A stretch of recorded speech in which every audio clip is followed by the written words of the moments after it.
Hi guys, it's JoAnna from Indiana, coming to you once again, alive from the buzzed kitchen.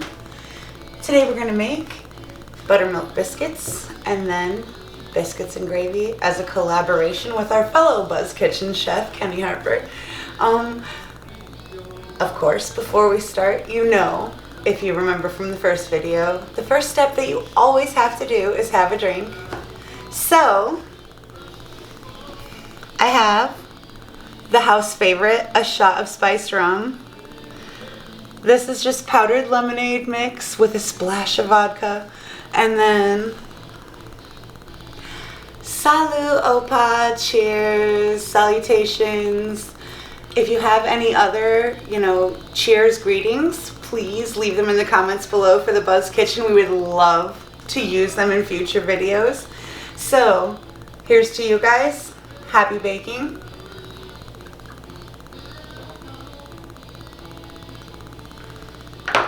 Whew! Alright, let's make buttermilk biscuits. Alright, so the first step in making buttermilk biscuits is we're going to get our pan ready. You want to line your pan with parchment paper. I got my pan ready ahead of time. Now I know it looks wrinkly. I promise you, this is a brand new fresh piece of parchment paper. It's not been baked. But when you pull it off the roll, it curls up like this. This is the rest of this that I cut off. See how it curls up? So I crumbled it up so that I could lay it flat and fit it in the pan, and I cut it to size. See how now it's not curling back up?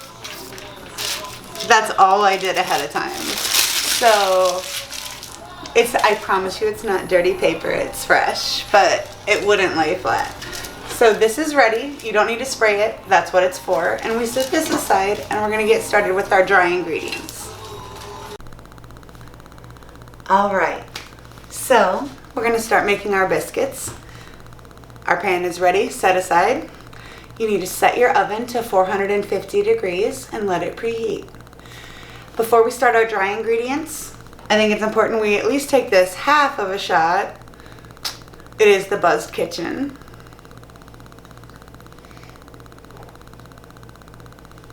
Salute. I was thinking about The Sopranos when I said that. Alright, so for your dry ingredients, you're going to start with 2 cups of all-purpose flour. We're going to put that in the bowl for our stand mixer.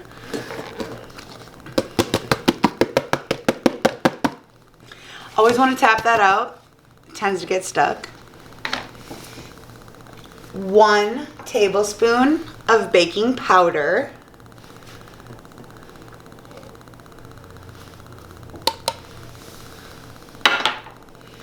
A 1/4 teaspoon of baking soda.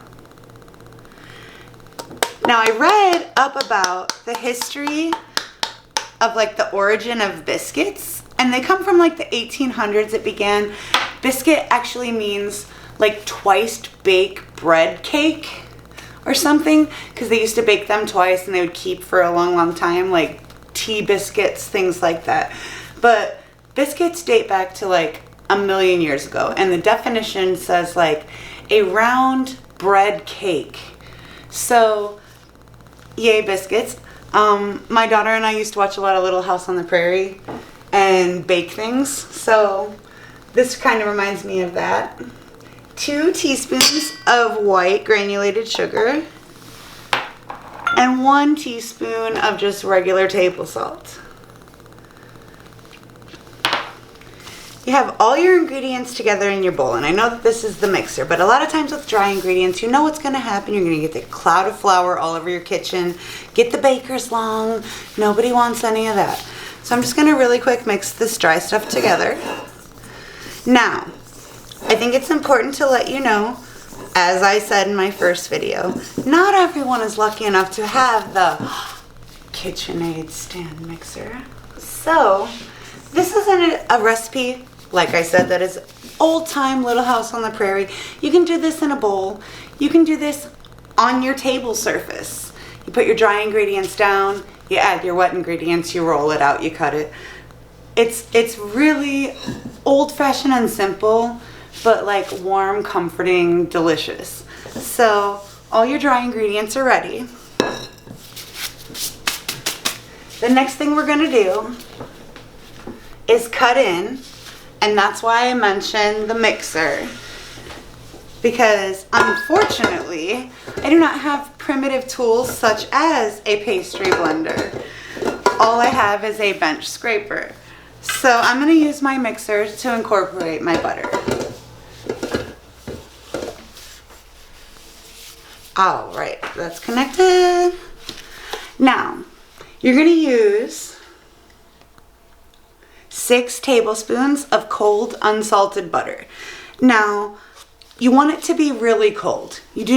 For normal baking recipes, you want to sit your butter out to room temperature so that it mixes well. That's not the case with biscuits. Actually, I sat this after I cut it, which I had to use a very sharp knife because, as we all know, butter doesn't spread well. I sat it in the freezer for 15-20 minutes just so it would be nice and cold. So we're gonna throw pats of butter into this flour and all of our dry ingredients. 6 tablespoons unsalted butter.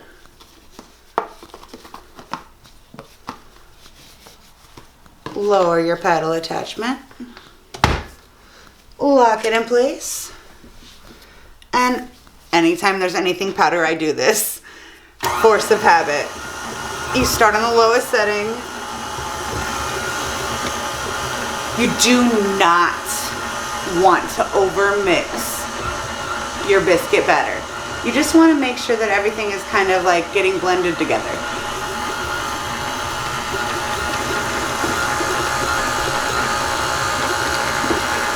So as soon as you stop seeing big chunks, I'm going to give it a minute.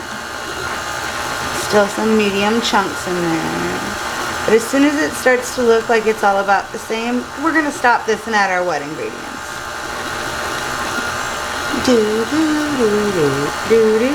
Please don't sue. Love you, Alex Trebek. Your mustache is sexy.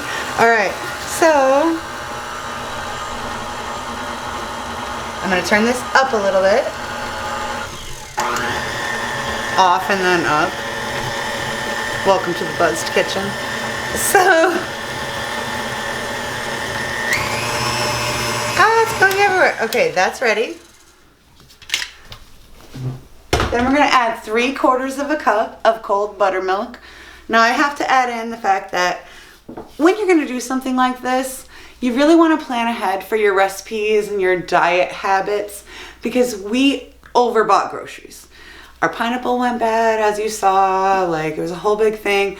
This buttermilk is on the verge, man. So we have to do this stuff today. So you're gonna add your 3/4 of a cup of cold buttermilk. We're gonna mix this, lock that down. And you wanna just mix it until it's all mixed together. You're gonna finish it out with your hands anyway because we're gonna need this. So we just want it to, you know, wet and dry to have a little party, be friends. And that's good enough because we're gonna do the rest by hand. It's biscuits. It's a little bit old school no matter what you do. So we raise this up. Oh, I love that already because it's not sticking to my paddle. We learned from the last video that we lift and turn. Ta-da! All right, I'm gonna sit this here. I'm gonna be back with you guys in a couple minutes. We're just gonna let this sit here for a second and then we're gonna roll it all out. Welcome back, guys. All right, we're gonna roll out our dough now. We're gonna take some flour and flour our surface. You don't need gloves for this at home, like I said before, but like, just don't want anybody to have like a gross factor. Look at our biscuit dough. We're gonna dump that out. It's gonna be stuck. We're gonna need this. I don't know why it's called kneading, but We're not gonna over knead. You get it back into a ball. Make sure it doesn't stick to the table. You make sure your table is floured.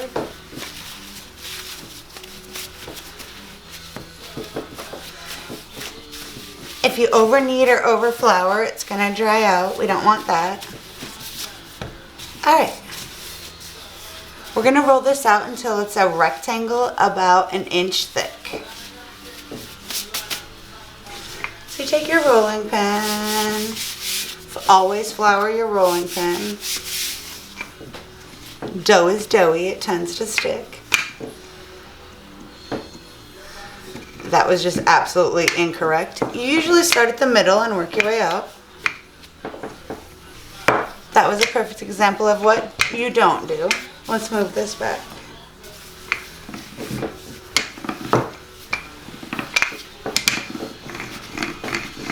And it's supposed to be a rectangle, and that is not any sort of a shape, so then you try to fix it.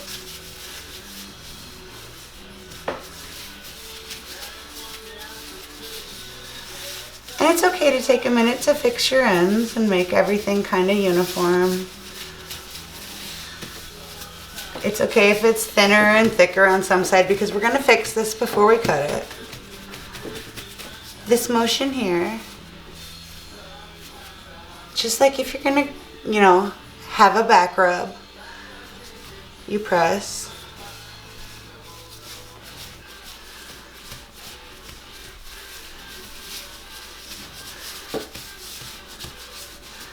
This takes a couple minutes. It's best to listen to some music while you do this. Who's this? This is my friend Kenny's. This is Wasting My Time by Ken Harper. Check him out on YouTube. What's his band name? White Screen Radio. And if you check them out on Reverb Nation, there's a whole album. Okay, I'm gonna flip this. That's your choice if you want to do that or not. And you're gonna make sure that it's all even right now. You don't, right at this point, you don't want thicker or thinner. Maybe give it a little bit of a...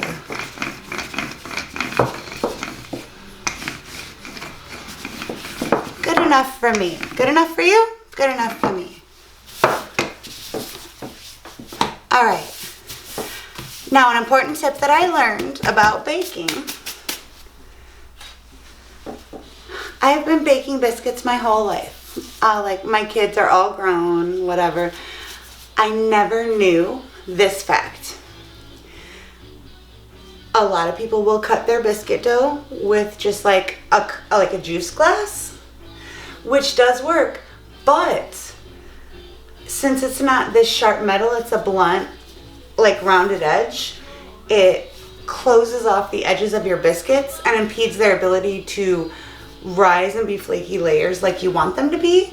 So I went out today during the holiday season where everything's shaped like Santa and Rudolph to find a circle cookie cutter to cleanly cut our biscuits so I didn't have to make square biscuits or try to cut them with a knife. All right, so this should make about 12 biscuits. You cut, lift, and it says to just keep squeezing in as you go so that then you don't end up with all that extra edges.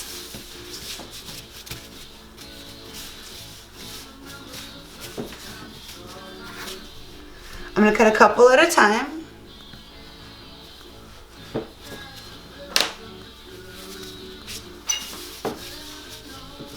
And just squeeze as you go. Cut and squeeze, cut and squeeze.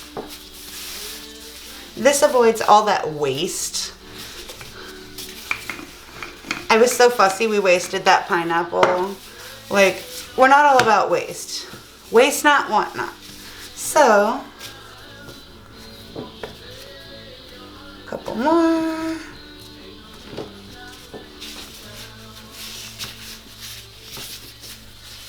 Okay, we have 6. We need 6 more.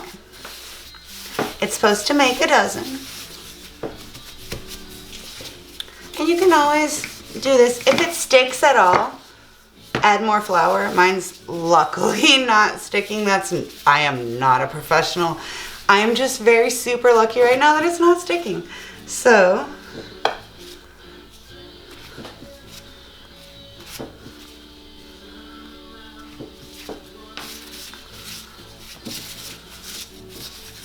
sorry, I'm just super focused.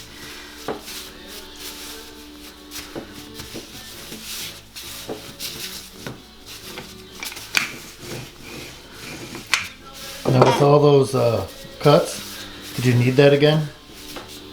Maybe Well, a little it bit? doesn't really knead well once all that flour's in there. It starts drying it out a lot. Okay. And I promise you, when they bake, it all evens out. Like, just like with pancake batter where you're supposed to leave a lot of lumps, it's really okay that it's like that. Even Okay. like where that fell apart, you just kind of squish it together, keep it in that round shape.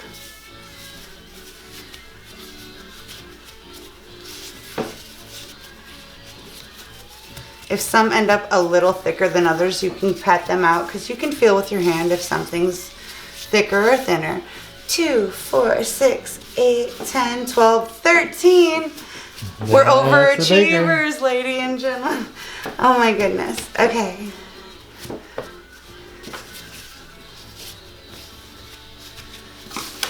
And we'll just make this one fit into here and make 15. That is not even a baker's dozen. We seriously, awesome. And that's just great. Extra biscuits, who's gonna complain? That one's gonna be a little bit wider, but that's okay. It's not enough for 2.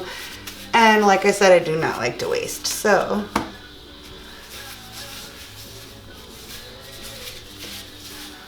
All right, I'm gonna get the pan that we set aside earlier. Wrinkly parchment and all. Again, you do not have to spray this or grease it or anything. And you lay sides gently touching and try to evenly, if it's really cracky, you just kind of press it together. So since we have 15, it's going to be 5 rows of 3.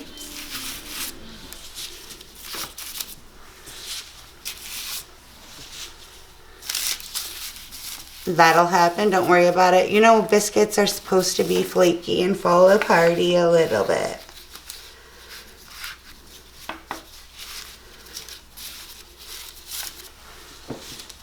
And if they don't turn out, they don't turn out. Then it's, you know, happy accident, as Bob Ross would say. Now once you get them all in the pan, I like to just give them a quick, not a really hard press. You don't want to squish them to your paper. But just a little press to make sure everything is kind of level on your pan, which it is.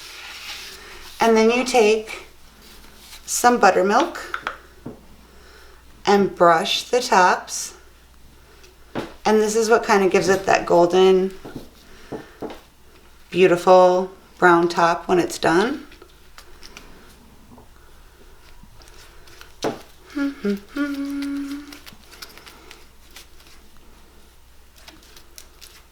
Is that the 18 thing?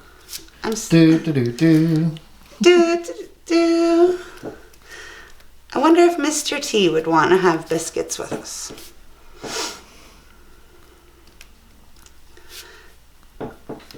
All right. So, once you get, and it's a kind of sloppy right now.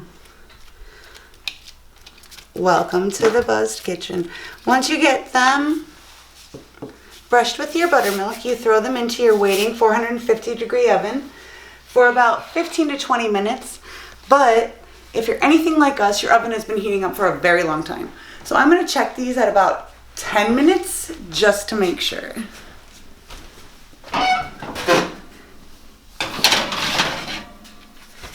Biscuits in. Let's see if this timer's going to agree with us today. And there we go. We'll see you back in about 10 minutes to check them and make sure, see how we're going. Okay, so we're back. It's been 13 minutes, not 10. And we're gonna open up the oven.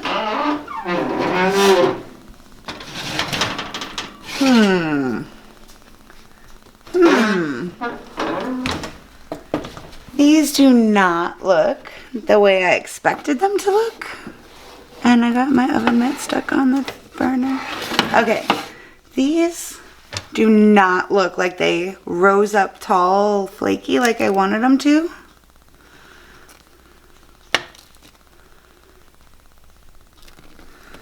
The middle is done. So we're gonna go ahead and give them a try. And we'll see if, it's trial and error. And like I said in my first video, the temperatures of ovens may vary due to your altitude and blah, blah, blah. And everything in the state of California is known to cause cancer. So there are many factors always involved. I will, work on this and see, come back to you with a new biscuit. These to me look more scone-like. If you know anything about baking a scone and a biscuit are basically the same dough, but a scone stays smaller like this and would traditionally have like blueberries inside with a powdered sugar lemon glaze.